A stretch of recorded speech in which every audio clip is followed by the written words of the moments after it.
Olá! Que bom ter vocês conosco. Nós somos uma IA desenvolvida pelo site .geek. Curadoria de conteúdo humana por Gordo Geek. Eu sou o Eduardo. E eu sou a Jéssica. Aqui sempre fazemos uma investigação especial sobre um olhar geek de assuntos ligados à tecnologia, ciência, espaço e muito mais. Hoje a gente tem uma missão quase de detetive. A vítima, o nosso cérebro, enfrentando o inevitável processo de envelhecimento. Pois é, e a ameaça é real, o tal tsunami grisalho, né? Com doenças como Alzheimer cada vez mais comuns. E vamos ser sinceros... As soluções mágicas da farmácia ainda não chegaram. Exato. E é por isso que a ciência meio que virou o jogo. Em vez de só procurar a cura, a grande pergunta agora é sobre prevenção. Como a gente constrói um cérebro mais resiliente? E aí entra um suspeito principal, que é fascinante. É fascinante porque bilhões de pessoas praticam todo dia o multilinguismo. É tipo um treino cerebral de altíssima intensidade disfarçado de conversa. E é exatamente aí que entra a nossa principal evidência. Um estudo quentíssimo de novembro de 2025 de Amoruso e sua equipe, publicado na Nature Aging. E o que torna ele tão especial não é só o que ele descobriu, mas como. A escala, olha, é algo nunca antes visto. E é isso que vamos analisar a fundo hoje. Exato. A nossa ideia é destrinchar cada detalhe desse trabalho. A gente vai olhar a metodologia, entender o que acontece dentro do cérebro, ver como esse estudo se encaixa num debate científico bem quente. E claro, o que tudo isso significa na prática. É uma análise completa para a gente entender de vez o poder de falar várias línguas. Ok, vamos abrir o processo então. E de cara, os números já impressionam. O estudo de Amoruso não é um experimento pequeno de laboratório. Longe disso. Eles pegaram dados de 86.149 pessoas. 86 mil? De 27 países diferentes na Europa com idades entre 51 e 90 anos. Essa escala é o que dá um peso gigantesco aos resultados. Mas a verdadeira mágica, a grande inovação, está na forma como eles mediram o envelhecimento. Eles não olharam só para a idade que está no documento. Peraí, um relógio de envelhecimento biocomportamental criado por IA, isso só como ficção científica. Como assim? Como a máquina decide que alguém está envelhecendo mais rápido? O que ela olha? Exatamente. Ótima pergunta. Pensa assim. 2 pessoas podem ter 70 anos, certo? Mas a quilometragem do corpo e do cérebro de cada uma pode ser totalmente diferente. Certo. A IA aprendeu a calcular essa quilometragem real, a idade biológica, analisando um monte de fatores. E que fatores são esses? Eles separaram em 2 times, digamos. De um lado, os aceleradores, que te envelhecem mais rápido, problemas como pressão alta, diabetes, dificuldades de visão ou audição, sono ruim e fraqueza física. Ok, os vilões. Isso. E do outro lado, os desaceleradores. Os heróis que te protegem, ir bem em testes de memória, praticar atividade física e ter mais anos de estudo. Entendi. A IA mastiga todos esses dados e basicamente diz, olha, no seu RG é de 70, mas seu sistema todo está funcionando como o de alguém de 65. Perfeitamente. E a diferença entre a idade que a IA calcula e a sua idade real é a métrica principal do estudo. Eles chamam de lacuna de idade biocomportamental, ou BB-Age. BB-Age. Se o seu BB-Age é negativo, parabéns, você está biologicamente mais jovem. Se é positivo, é um sinal de alerta de envelhecimento acelerado. Certo, mas aí vem aquela pergunta de $1 milhão que sempre aparece. Eu sei qual é. Como eles podem ter certeza de que é o idioma que faz a diferença? Pessoas que falam outras línguas podem ter mais dinheiro, mais acesso à educação, um estilo de vida diferente. Como isolar só o efeito do idioma? Essa é a crítica clássica e é aqui que o estudo brilha. Eles usaram uma abordagem chamada exposoma. É um conceito poderoso. Basicamente, eles criaram um perfil tipo 360 graus de cada participante, controlando estatisticamente tudo que não era o idioma. Um perfil 360. O que entrava nisso? Tudo. Desde a situação econômica e a estabilidade política do país em que a pessoa vivia, Nossa, passando pelo seu nível de educação, a complexidade do seu trabalho, até o histórico médico completo e se ela se sentia socialmente isolada.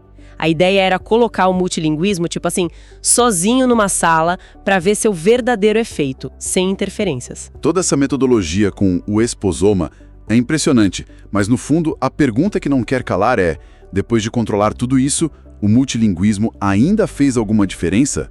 Os números confirmaram a suspeita. E como confirmaram, o resultado foi, olha, cristalino. Na análise, que é tipo uma foto do momento, as pessoas que falavam mais de um idioma tinham 54% menos chances de ter um envelhecimento acelerado. 54% é um fator de proteção enorme. Imenso. E para quem só falava uma língua. O exato oposto. Eles tinham 2,1 vezes mais chances de estar envelhecendo mais rápido que o normal. Uau! E isso não foi só na foto. Quando eles acompanharam as pessoas ao longo do tempo, os multilingües mostraram um risco 30% menor de acelerar o envelhecimento. Esses números são tão distantes um do outro que é difícil até de acreditar. 54% menos chances de um lado e mais que o dobro de chances do outro. Isso é o achado mais forte do estudo. É fortíssimo, mas fica ainda mais interessante. O que realmente convence a comunidade científica é que eles acharam uma relação clara de dose-resposta. Dose-resposta? Quanto maior a dose de multilinguismo, maior a proteção. Ah, entendi. Quer dizer que não é uma questão de fala ou não fala. É tipo uma escada, onde cada novo idioma que se aprende é mais um degrau de proteção para o futuro do cérebro. Exatamente essa analogia. Comparados aos monolíngues, os bilíngues tinham uma proteção, os trilíngues uma proteção ainda maior. E os poliglotas? E os poliglotas, que falam 4 ou mais línguas, tinham a maior proteção de todas, sendo 1,41 vezes menos propensos ao envelhecimento acelerado. É a prova do tal ginásio mental em ação. Quanto mais sistemas de linguagem para gerenciar, mais forte o cérebro fica. E essa proteção vale para sempre? Ou ela, sei lá, perde o fôlego quando as pessoas ficam bem mais velhas? O estudo mostra uma nuance importante aí. A proteção de falar apenas um idioma estrangeiro diminuía um pouquinho nos grupos com mais de 80, 85 anos. Agora, o efeito de falar 2 ou mais idiomas, esse continuava firme e forte, super robusto, mesmo nas idades mais avançadas. Parece que uma carga maior de treino linguístico constrói uma reserva mais duradoura. Ok, então, o que está acontecendo dentro da caixa preta? Como esse ginásio mental funciona em nível biológico? Qual é o segredo? O segredo principal está no fortalecimento de uma coisa chamada controle executivo. É o CEO do nosso cérebro. E o cérebro de um multilingüe simplesmente não consegue desligar um idioma quando usa o outro. Não. Não. Eles estão sempre ali, ativos, disputando para ver quem vai sair. Peraí, quer dizer que agora mesmo, enquanto a gente fala português, uma parte do meu cérebro está ativamente mandando o meu inglês calar a boca para ele não atrapalhar? Exatamente. É essa briga constante, esse gerenciamento de conflitos que é o exercício.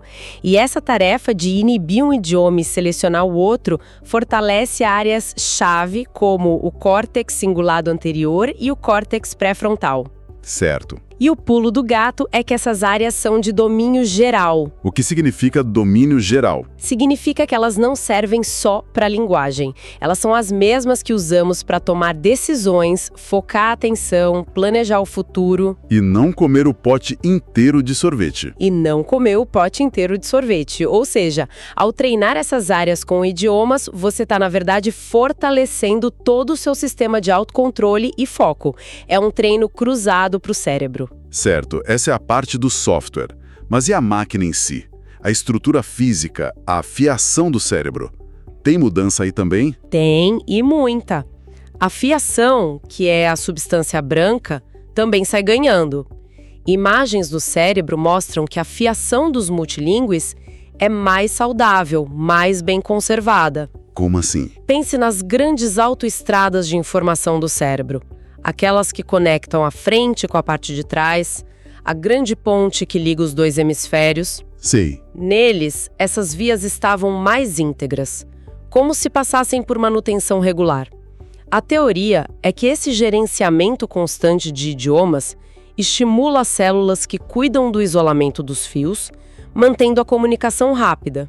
Então, para simplificar, não é só uma coisa acontecendo. Não. O cérebro fica mais forte em várias frentes. Ele fica melhor no gerenciamento geral, com uma fiação mais robusta, com mais massa cinzenta de reserva e ainda por cima gastando menos energia para fazer tudo isso. É um upgrade completo. É a melhor definição. Além da fiação, eles mantêm mais volume de neurônios em áreas críticas, a tal da reserva estrutural. E por último, suas redes neurais se tornam mais eficientes, fazem o mesmo trabalho com menos esforço metabólico. Ok, isso parece um caso encerrado, mas eu sei que na ciência nunca é tão simples. Existe uma briga antiga sobre esse assunto, certo? A tal da vantagem bilíngue. Uma briga polarizada. De um lado, os céticos dizem que muitos estudos positivos podem ser coincidência ou que não controlaram direito outros fatores, como nível social. Certo, a crítica de sempre. Exato. Do outro, os proponentes dizem que a vantagem é real, sim, mas aparece mais claramente quando o cérebro está sob pressão, em crianças que ainda estão se desenvolvendo ou em idosos cujo sistema já está em declínio. E como esse estudo de 2025 entra nessa briga? Ele joga mais lenha na fogueira ou apaga o incêndio? Ele chega como um divisor de águas, justamente porque ele foi desenhado para responder às críticas dos céticos. Com quase 90 mil pessoas, não dá para falar em coincidência. O número é muito grande. E com controle rigoroso do esposoma, a desculpa do fator social cai por terra. E ao medir o envelhecimento do corpo inteiro, ele captura um efeito muito mais real e sistêmico. Faz todo sentido. Isso nos leva a dois conceitos que parecem chave aqui: reserva cognitiva e manutenção cerebral. Qual a diferença? Ótimo ponto. Pense na reserva cognitiva como o software do cérebro. É a habilidade de criar rotas alternativas quando uma via principal é danificada. Como um desvio no trânsito. Isso. É a cidade que tem tantos desvios e ruelas que, mesmo com a avenida principal interditada, o trânsito continua fluindo. O cérebro consegue compensar o dano. E a manutenção? A manutenção cerebral é o hardware. É a preservação da estrutura física em si. É evitar que a avenida principal seja danificada em primeiro lugar. Ah, entendi. E a grande conclusão do estudo de Amoroso é que o multilinguismo parece ter uma ação dupla. Ele contribui tanto para a manutenção, retardando o envelhecimento biológico, quanto para a reserva, dando ao cérebro mais ferramentas para lidar com os danos que eventualmente aparecerem. Ok, isso me leva à pergunta que, com certeza, todo mundo quer saber. Isso só funciona para quem é bilíngue desde criança? Ou alguém pode decidir aprender um idioma aos 60 anos e ainda colher esses benefícios? A resposta, com base em cada vez mais evidências, é um sonoro sim. Começar mais tarde na vida funciona e muito bem. Temos estudos com idosos de 60 a 80 anos, mostrando mudanças físicas no cérebro depois de pouquíssimo tempo de aula. Quão pouco tempo? Do cérebro. 4 meses. Exatamente, nas mesmas áreas que são fortes nos multilingües de longa data. Parece que o esforço inicial, a luta para decorar palavras novas e entender regras diferentes, é um estímulo potencial para o cérebro. Só 4 meses. Isso é menos tempo que uma temporada de série. É impressionante. Mas, para deixar bem claro, não estamos falando de uma cura para o Alzheimer, certo? É importante não criar falsas esperanças. De forma alguma. É crucial gerenciar as expectativas. O multilinguismo não impede a doença de se instalar no cérebro. O que o consenso científico e os dados deste estudo mostram é que ele adia o início dos sintomas de demência em cerca de 4 a 5 anos. Adia. A doença pode estar lá, mas a pessoa continua funcional por muito mais tempo. Então não é uma cura, mas é como comprar mais tempo de qualidade de vida, o que é um ganho gigantesco. Imenso. O conceito é chamado de compressão da morbidade. Em vez de passar, digamos, os últimos 7 anos de vida com sintomas incapacitantes, a pessoa talvez passe apenas os últimos 2. ela vive mais tempo com saúde e autonomia, comprimindo o período de doença. O impacto na vida da pessoa e da família é profundo. Sem dúvida. Uma coisa que me chamou a atenção foi a origem do estudo, liderado por pesquisadores do BrainLat, o Instituto Latino-Americano de Saúde Cerebral. Isso traz uma perspectiva global que muitas vezes falta, né? Totalmente. E isso se reflete num dos achados mais poderosos. O estudo confirmou que viver em contextos sociais mais adversos, como países com mais desigualdade ou instabilidade, aceleram o envelhecimento. O ambiente importa, e muito. Exato. Mas e o multilinguismo nesse cenário? O que acontece? Aí que vem a parte genial. O efeito protetor de falar várias línguas persistiu mesmo nesses ambientes difíceis. Ele funcionou como um amortecedor contra as desvantagens sociais. Uau! Isso é de uma relevância absurda para lugares como América Latina, África ou Índia, onde ser multilingüe não é um hobby de elite, mas uma necessidade do dia a dia. A diversidade de línguas nesses locais é um gigantesco ativo de saúde pública.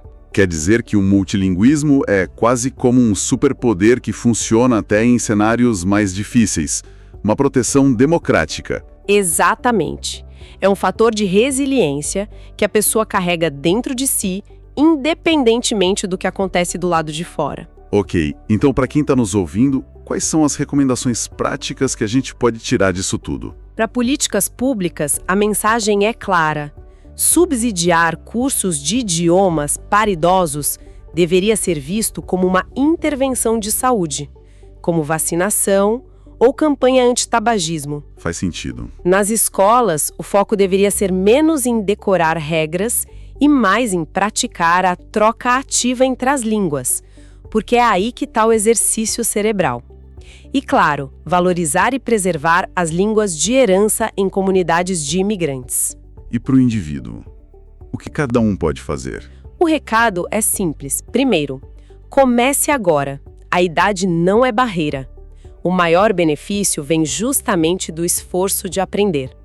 Segundo, pratique atividades que forcem o cérebro a alternar entre os idiomas. E terceiro, se puder, aprenda em grupo. A interação social, como o estudo mostrou com o esposoma, também é um ingrediente-chave dessa proteção. fantástico. Vamos só amarrar as ideias principais, então. O efeito protetor de falar vários idiomas contra o envelhecimento do cérebro é real, forte e visível na estrutura e no funcionamento cerebral. É físico. Ele é cumulativo, quanto mais idiomas, melhor, e talvez o mais importante, é uma ferramenta de saúde acessível a bilhões de pessoas. Exato. A grande mudança de mentalidade é essa. Temos que parar de ver o aprendizado de idiomas só como um item no currículo e começar a vê-lo como uma prescrição para a longevidade da mente. E para fechar, a pesquisa mostra como o multilinguismo fortalece essas funções de domínio geral do cérebro.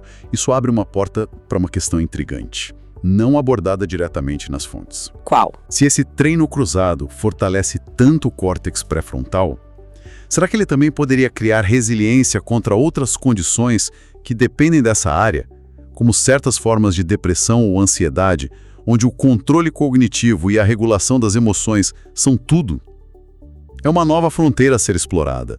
Esperamos que essa nossa discussão detalhada tenha sido útil e, claro, interessante para quem nos ouve. E se você gostou, não esquece, deixa seu comentário, curte, compartilha com os amigos. Isso ajuda muito a gente a continuar trazendo essas informações e análises. É isso aí. Muito obrigado pela companhia e até a próxima. Tchau!